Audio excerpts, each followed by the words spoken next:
Hello, everybody. This is Tuesday's lesson. I think this week will be a little bumpy, but we're just all going to figure it out. At least we only have 4 days this week. What my plan is overall this week is that we're going to do about 2 days on House on Mango Street and do about 3 vignettes each of those 2 days. And then another day, we're going to do a little bit else with ACT Aspire instruction and finish out how to write that second body paragraph about the inventions and the conclusion. And then we'll have one day where you write a whole second ACT Aspire essay, the full thing in 40 minutes, and you submit that for a grade.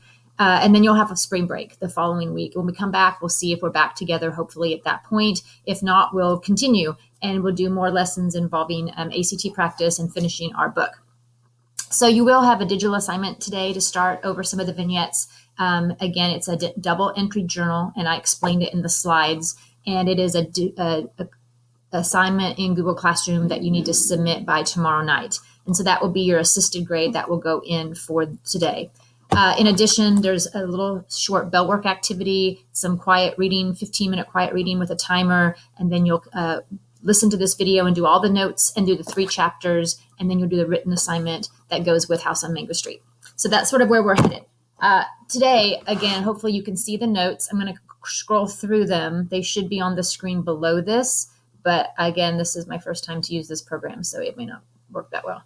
I'm going to go ahead and read the vignettes out loud, just because for some of you, it's going to be easier to follow along with audio, and you might just enjoy listening to it out loud like we did in class.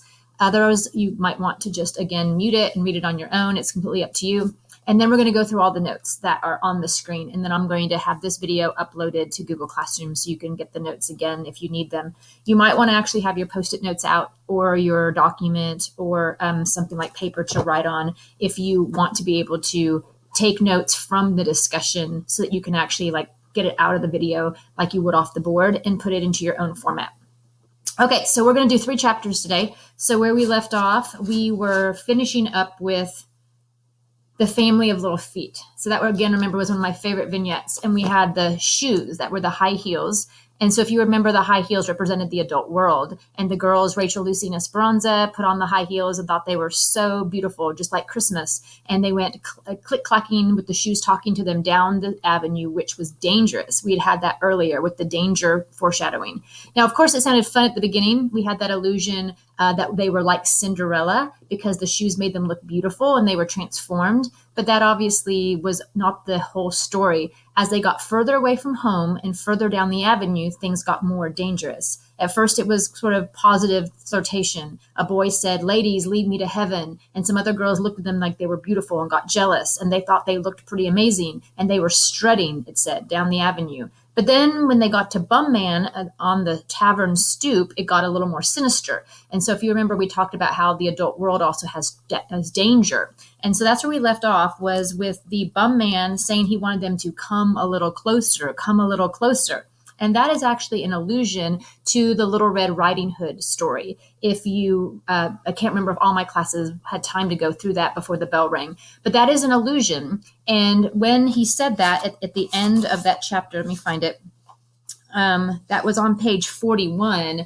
Across the street in front of the tavern, a bum man on the stoop. "Do you like these shoes?" The bum man said, "Yes, little girl, your little lemon shoes are so beautiful, but come a little closer. I can't see very well. Come closer, please."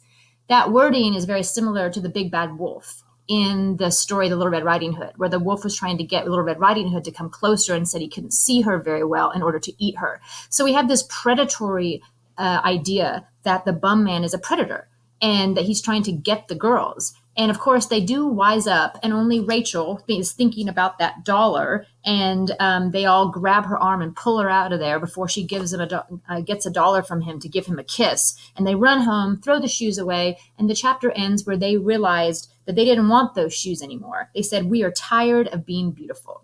And I think the vignette, again, was supposed to show the dangers of the adult world, and they were not ready for that adult world and wanted to just go back to being kids, which is how it started, where the shoes were dress-up items, and they weren't items of seduction. And so we had that idea introduced in that last vignette about the dangers of the adult world and how they are going to have to leave the child world, as everyone does, just because they grow up. And we have several vignettes today that have to do with going into the adult world. And so we're going to continue that motif. Now, the next chapter that we're going to read is a rice sandwich, and the page number should be on the notes in front of you. It's page 43 to 45. So I'm just going to read like we always do in class, and you can hear me read just like you used to. And then I'll go through the bulleted points that you might want to copy down yourself. And then I'll leave the discussion board in Google Classroom open so you can post any questions that you have and comments on the discussion board, and then I'll answer questions throughout the day if you have any questions about what something means in any of these vignettes. And then you can also comment back to each other. Okay, so let's go ahead and read a rice sandwich, page 43 to 45. And if you have your book, I would follow along. A rice sandwich. The special kids, the ones who wear keys around their necks, get to eat in the canteen. The canteen! Even the name sounds important. And these kids at lunchtime go there because their mothers aren't home or home is too far away to get to. My home isn't far, but it's not close either, and somehow I got it in my head one day to ask my mother to make me a sandwich and write a note to the principal so I could eat in the canteen, too. Oh, no, she says, pointing the butter knife at me as if I'm starting trouble. No, sir. Next thing you know, everybody will be wanting a bag lunch, and I'll be up all night cutting bread into little triangles. This one with mayonnaise, this one with mustard. No pickles on mine, but mustard on one side, please. You kids just like to invent more work for me. But Nanny says she doesn't even want to eat at school, ever, because she likes to go home with her best friend Gloria, who lives across the schoolyard. Gloria's mama has a big color TV, and all they do is watch cartoons. Kiki and Carlos, on the other hand, are patrol boys. They don't want to eat at school either. They like to stand out in the cold, especially if it's raining. They think suffering is good for you ever since they saw the movie 300 Spartans. I am no Spartan, and I hold up an anemic wrist to prove it. I can't even blow up a balloon without getting dizzy, and besides, I know how to make my own lunch. If I ate at school, there'd be less dishes to watch. You'd see me less and less and like me better. Every day at noon, my chair would be empty. Where is my favorite daughter, you would cry, and when I finally come home at 3 p.m., you would appreciate me. Okay, my mother said after 3 days of this, and the following morning I get to go to school with my mother's letter and a rice sandwich because we don't have any lunch meat. Monday to Fridays, it doesn't matter. Mornings always go by slow, and this day especially. But lunchtime comes finally, and I get in line with the stay-at-school kids. Everything's fine till the nun who knows all the canteen kids by heart looks to me and says, "You, who sent you here?" And since I am shy, I don't say anything, and I just hold out my hand with the letter.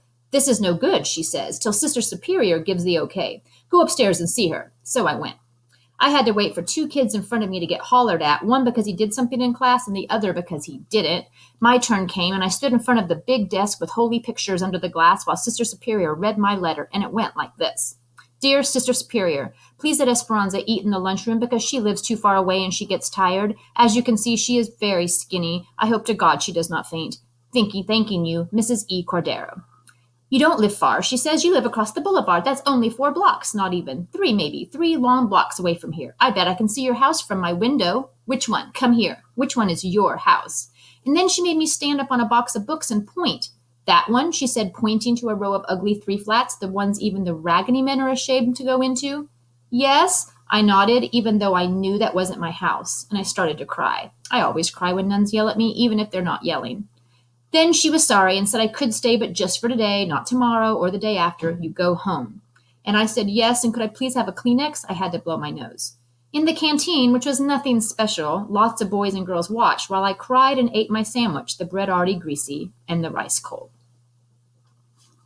Okay, most of you probably started seeing at the end of the vignette some similarities to another vignette. So that's what we're going to start talking about towards the end of these notes. But first, let's just go through the plot. And so I'm going to scroll through the notes that are on this document so you can sort of see them.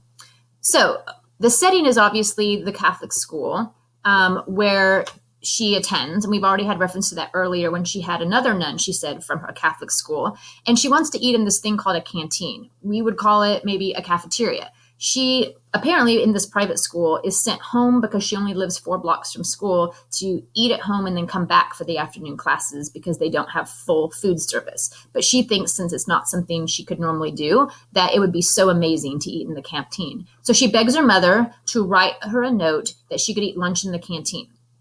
Now, at the beginning, again, it's just sort of her story that she goes to the canteen, somebody asks for the note, and the most significant things start at the end of the vignette.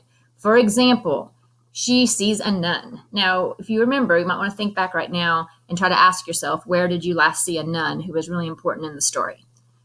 That was actually in the first vignette. So if you go back, and I think I have it in there on chapter first page, page 5, where the nun back on Loomis Street came up to her and said, "You live there?" And then she pointed to the apartment above the boarded up laundromat.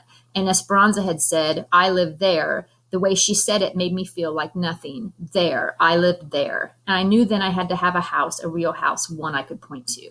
So now we have a second nun who is also asking her to point to her house. So that's a motif of the whole idea of looking out the window, because that's also a motif that we've had where the window's a barrier and she's stuck inside and can't get out. But there's also this idea of shame through the nuns. And this nun also makes her cry. And the nun takes her to the window and says, "Which one is your house? Is that one right there your house?" And she points to one that's even worse than Esperanza's poor house. And she said it's one that even the raggediest men would not live in. And so it was just, I think, to her humiliating that this nun didn't think that she lived in a better house than this and didn't even ask her opinion or ask her if it was accurate. Esperanza was too scared of her, and she lies and says yes instead of contradicting the nun to say, "No, actually, that's not my house." But again, we have this idea that now we've had two nuns who both have been shaming her. And I think the first time we had the first nun come out in the first chapter, we talked about how that was irony, how it was the opposite of what we expect, because nuns are supposed to represent the church. And that is supposed to be a life of sacrifice and faith and goodwill to others. And we compared it to Mother Teresa, for example, as a famous nun who sacrificed her life to help orphans. And then we have these nuns. Now we have two that seem rather harsh and judgmental. And again, this could just be a comment that Sandra Cisneros herself really had some struggles with her faith. And she also was raised Catholic, and maybe her experience wasn't all positive, because Esperanza also seems to have somewhat negative experiences in this book with anything related to the church. So again, she goes back and is told, "You can only eat here today. Go back and finish your lunch. Tomorrow you eat at home." So she does get to eat in the canteen, but only one time. Now, the other theme that we have is the idea that appearances do not often live up to the reality of it. And I wrote that at the bottom of the notes, that the appearance of the canteen is different than what the reality was. The appearance of it was cool and amazing and all the cool kids got to eat there. But the reality was it was a big letdown. And again, that's a common theme in literature, that what you think you see is not always what's there. Either a character is not who they say they are, or something that a character desires does not turn out to be the way they wanted it to be. So this is going to be in many other vignettes also. So just keep that in mind, that appearance versus reality is very important. The canteen seemed amazing, but the reality was it was nothing, and she ate a cold, greasy sandwich by herself. And we never hear about the canteen again. So like many other chapters, it kind of ends. But the two biggest things to remember from this vignette is the continuation of the idea of shame for who she is and where she lives, that the nuns are not showing grace and mercy. They're very judgmental, representing maybe a contradictory idea of the church. And then finally, appearance versus reality at the end. So you should have these notes where you can kind of see at the bottom that I have typed out some of these ideas, and you can rewatch the video if you need to jot some of these down yourself as you go through them again. If you have questions, post them underneath the comment section under today's assignments, and then I'll answer. Okay, we're going to go on to our second chapter for the day, which is Chanclas, which is the next one on pages 46, 47, 48. So I'm going to scroll the notes up just a little bit. Okay, so I'm going to read first to Chanclas, and Chanclas in Spanish means flip-flops or sandals. So it's talking about shoes, and so it's a Spanish term. And the whole chapter is about something that happens where she needs some shoes that she doesn't have. And this is the chapter, and then we'll go back over it. Chanclas, page 46. "It's me, Mama," Mama said. I open and she's there with bags and big boxes, the new clothes, and yes, she's got the socks and the new slip with the little rose on it and a pink and white striped dress. But what about the shoes? Oh, I forgot. Too late now. I'm tired. Phew. 6:30 already, and my little cousin's baptism is over. All day waiting, the door locked, don't open up for anybody, and I don't till Mama gets back and buys everything except the shoes. Now Uncle Nacho is coming in his car, and we have to hurry to get to Precious Blood Church quick, because that's where the baptism party is, in the basement rented for today for dancing and tamales and everyone's kids running all over the place. Mama dances and laughs and dances, and all of a sudden Mama is sick. I fan her hot face with a paper plate. Too many tamales, but Uncle says too many of this, which would be drinking, and tilts his thumb to his lips. Everybody laughs except me because I'm wearing the new dress, pink and white with stripes and new underclothes and new socks, but the old saddle shoes I wear to school. Brown and white, the kind I get every September because they last long, and they do. My feet scuffed and round, and my heels all crooked that look dumb with this dress, so I just sit. Meanwhile, that boy who is my cousin by first communion or something asks me to dance. And I can't. I just stuff my feet under the metal folding chair stand, precious blood, and pick on that wad of brown gum that's stuck beneath the seat. I shake my head no, my feet growing bigger and bigger. Then Uncle Nacho is pulling and pulling my arm, and it doesn't matter how new the dress Mama is, because my feet are ugly, until my uncle, who is a liar, says, "You are the prettiest girl here. Will you dance?" But I believe him, and yes, we are dancing. My Uncle Nacho and me. Only I don't want to at first. My feet swell big and heavy like plungers, but I drag them across the linoleum floor, straight center, where Uncle wants to show off the new dance we learned. And Uncle spins me, and my skinny arms bend the way he taught me, and my mother watches, and my little cousins watch, and the boy who is my cousin by first communion watches. And everyone says, "Wow, who are those two who dance like in the movies?" And I forgot that I am wearing only ordinary shoes, brown and white, the kind my mother buys for school each year.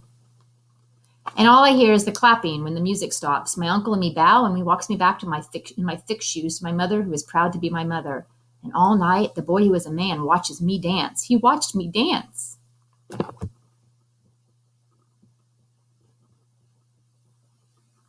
Okay, so that chapter, again, hold on just a second.